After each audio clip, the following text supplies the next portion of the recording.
माननीय सदस्यगण, मेरी सरकार महिलाओं के नेतृत्व में देश को सशक्त बनाने में यानी ह्यूमन लेड डेवलपमेंट में विश्वास करती है। नारी शक्ति बंधन अधिनियम के द्वारा लोकसभा और विधानसभा में महिलाओं के लिए आरक्षण इस दिशा में एक महत्वपूर्ण कदम है। राष्ट्रीय ग्रामीण आजीविका मिशन के तहत 91 लाख से अधिक स्वयं सहायता समूहों को सशक्त किया जा रहा है।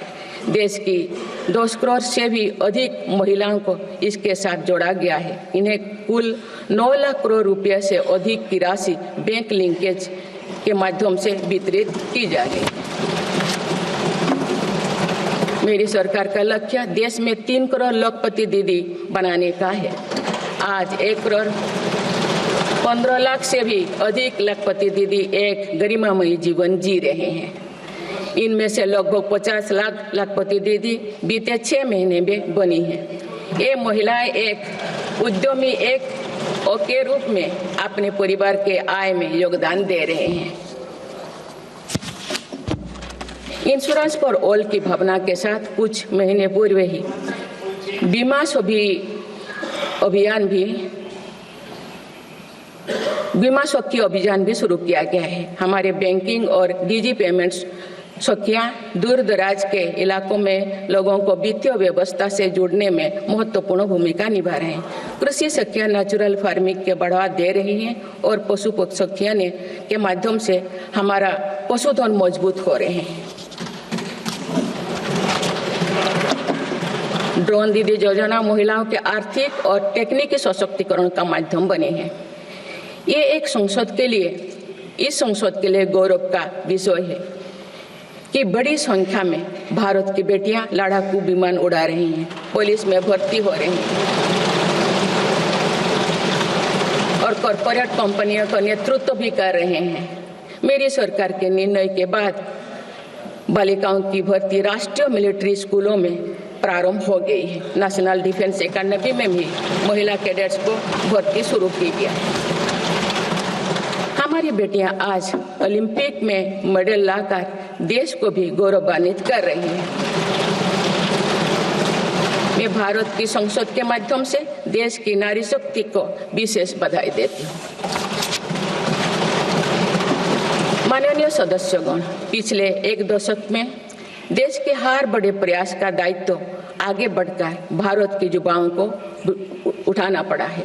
आज हमारा युवा स्टार्टअप स्पोर्ट्स से लेकर स्पेस तक हर फील्ड में देश का नाम रोशन कर रहे हैं। माय भारत पोर्टल के जरिए लाखों युवा राष्ट्र निर्माण के कार्य से जुड़ रहे हैं। पिछले 1 दशक में मेक इन इंडिया, आत्मनिर्भर Bharat, startup India, stand up India और डिजिटल इंडिया जैसी पहल ने युवाओं को रोजगार के अनेक अवसर प्रदान किए हैं। पिछले 2 वर्षों में सरकार ने रिकॉर्ड संख्या में 10 लाख स्थायी सरकारी नौकरियां प्रदान की गई। मेरी सरकार ने युवाओं के बेहतर कौशल और नई अवसरों के सृजन के लिए 2 लाख करोड़ रुपया का पैकेज स्वीकृत किया है। 1 करोड़ युवाओं के लिए इंटर्नशिप की व्यवस्था से युवाओं को ग्राउंड पर काम करने का अनुभव प्राप्त होगा। आज देश में 1.5 लाख से अधिक स्टार्टअप है जो इनोवेशन के स्तंभ के रूप में उभर रहे हैं। 1000 करोड़ रुपया की लागत से स्पेस सेक्टर में वेंचर कैपिटल फंड की शुरुआत की गई है। US world future skill index 2025 में भारत विश्व में दूसरे नंबर पर पहुंच गया है। यानी फ्यूचर ऑफ वर्क श्रेणी में एआई और डिजिटल टेक्नोलॉजी अपनाने में भारत दुनिया को रास्ता दिखा रहा है।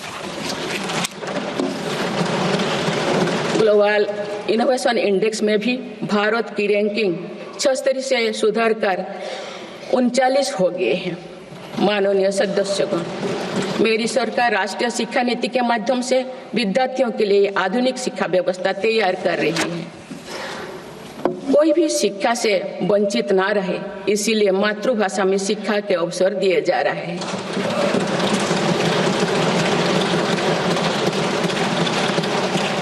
विभिन्न भर्ती परीक्षाएं 13 भारतीय भाषाएं में आयोजित कर भाषा संबंधी बाधाओं को भी दूर किया गया है।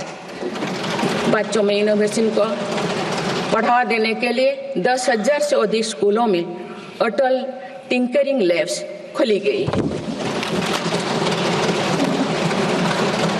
ईज ऑफ डूइंग रिसर्च के लिए हाल ही में one nation one subscription scheme लागू कर दिया है। इससे अंतर्राष्ट्रीय शोध की सामग्री निःशुल्क उपलब्ध हो सकेगी। पिछले एक दशक में उच्च शिक्षण संस्थाओं की संख्या बढ़ी है। इनकी गुणवत्ता में भी व्यापक सुधार हुआ है। यूएस विश्व यूनिवर्सिटी एशिया रैंकिंग में हमारे 163 विश्वविद्यालय शामिल हुए हैं। नालंदा विश्वविद्यालय के नए कैंपस का शुभारंभ कर शिक्षा में भारत का पुराना गौरव वापस लाया गया है। वो दिन भी दूर नहीं जो भारत में निर्मित गगनयान में एक भारतीय नागरिक अंतरिक्ष में जाएगा।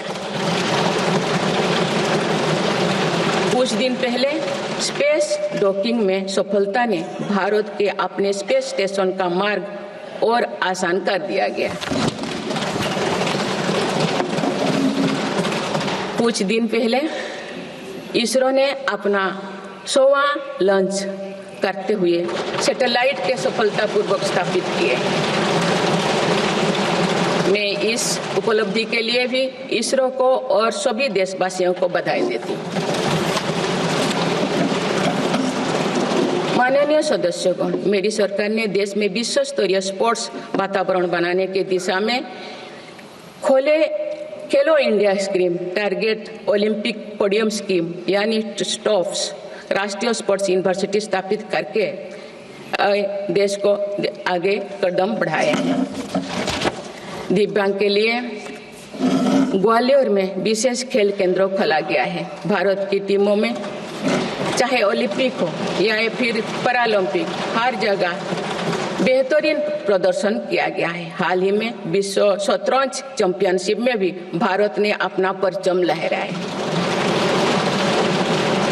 फिट इंडिया मूवमेंट चलाकर हम सशक्त युवा शक्ति का निर्माण कर रहे हैं।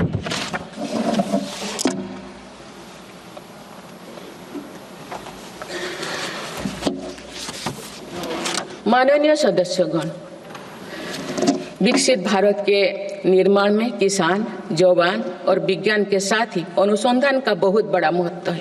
हमारा लक्ष्य भारत को ग्लोबल इनोवेशन पावर हाउस बनाना है। देश के शिक्षण संस्थानों में अनुसंधान को बढ़ावा देने के लिए 50,000 करोड़ रुपया की लागत से अनुसंधान नेशनल रिसर्च फाउंडेशन स्थापित किया गया है। 10,000 करोड़ रुपया के लागत से विज्ञान धारा योजना के तहत विज्ञान एवं प्रौद्योगिकी में इनोवेशन को बढ़ावा दिया जा रहा है। आर्टिफिशियल इंटेलिजेंस के क्षेत्र में भारत के योगदान को आगे बढ़ाते हुए इंडिया एआई मिशन प्रारंभ किया गया है। राष्ट्रीय क्वांटम मिशन से भारत इस फ्रंटियर टेक्नोलॉजी में दुनिया के अग्रणी देशों की पंक्ति में स्थान बना सकेगा। मेरी सरकार देश में बायो मैन्युफैक्चरिंग को बढ़ावा देने के उद्देश्य से बायो ई-ट्री पॉलिसी लाई है। ये पॉलिसी भविष्य की औद्योगिक क्रांति का सूत्रधार होगा। बायो इकोनॉमी का उद्देश्य प्राकृतिक संसाधनों का कुशल उपयोग करना है, जिससे पर्यावरण को संरक्षित करते हुए रोजगार के नए अवसर पैदा होगा। माननीय सदस्यगण, मेरी सरकार ने अर्थव्यवस्था को पॉलिसी पैरालिसिस जैसे परिस्थितियों से उबरने के लिए मजबूत इच्छा शक्ति के साथ काम किया है। कोविड और उसके बाद के हालात एवं युद्ध जैसी वैश्विक चिंताओं के बावजूद भारतीय अर्थव्यवस्था ने जो स्थायित्व एवं रेजिलियंस दिखाया है, वो उसके सशक्त होने का प्रमाण है। मेरी सरकार ने ईज ऑफ डूइंग बिजनेस को बढ़ावा देने के लिए कई महत्वपूर्ण कदम उठाए हैं।